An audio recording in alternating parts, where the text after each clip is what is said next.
Hello guys, and welcome back to my channel. So today we'll be getting unready together, and I'll be giving you guys a little story. So as I remove my makeup and unwind, pamper myself, I feel like it's important for me to tell you guys the story about an incident I had with one of my primary school bullies. I know you're thinking one off, but it's the truth. There was a whole squad of girls and they used to bully me relentlessly, but this is early primary school, so I really don't hold it against them anymore. And back then I used to think I was a loser. That's how they made me feel. They made me feel like a loser, and I wouldn't want to call myself that. I don't think I was a loser, and when I see pictures of myself at that time, I think, oh shame, she's so cute, she deserved better, she deserves the whole world.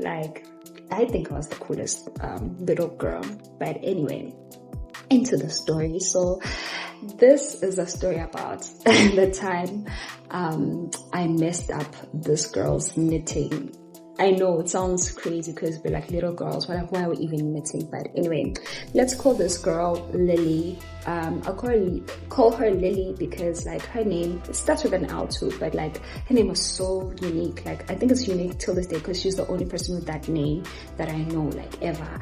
And if I say her name, some people might catch on, and she's probably the only one in Swaziland, in Eswatini, with that name. So let me I'll just keep it there.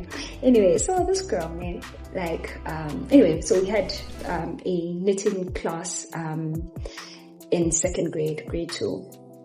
So this girl was part of a squad. In the squad there was the boss, and then there were the deputy bosses, maybe she was third in command, fourth in command. I don't remember the proper structure, but I do remember she was way up there, bro. She was way up there. She would stand on the podium if there was a podium to be stood on. So this girl, these girls actually collectively would take their work. So we'd knit together, we'd start knitting together. We're knitting scarves at this time. So we started knitting, we're all learning, we're struggling, we're fighting for our lives. So we're all knitting one or two rows of knitting. And then they'd go back home and come back with half the scarf finished. It's so obvious that you're not the one. You could have started doing this yesterday, but nah, they'd take it to their nannies or helpers or whatever you want to call them, and they'd do the work for them the whole night, and then they'd come back with long bodies of work, and here you are, you haven't even started, you haven't done one more stitch more than you should, so yeah, that was just the gist of it. So anyway, this is important because this girl kept bringing her knitting. We had maybe 2 knitting lessons per week.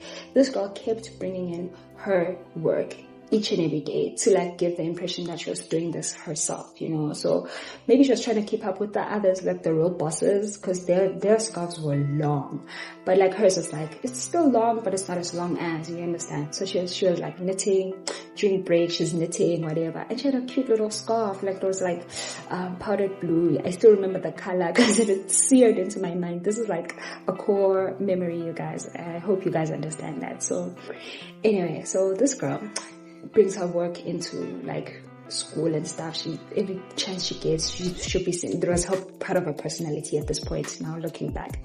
So she's knitting, and on this day in particular, she had her knitting, she'd had her work in her hands obviously, and then the ball of yarn is 5 meters away, it's not in the same place collected. So I don't know why she kept walking around like that. It doesn't make sense to me. I think she was impressing her friends.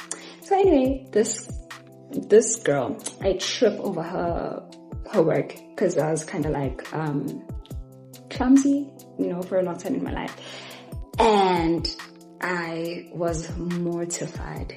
And this girl is oh no, you didn't. So she's raising her voice, I want my work back. I need for the string to be solid again, like fix it.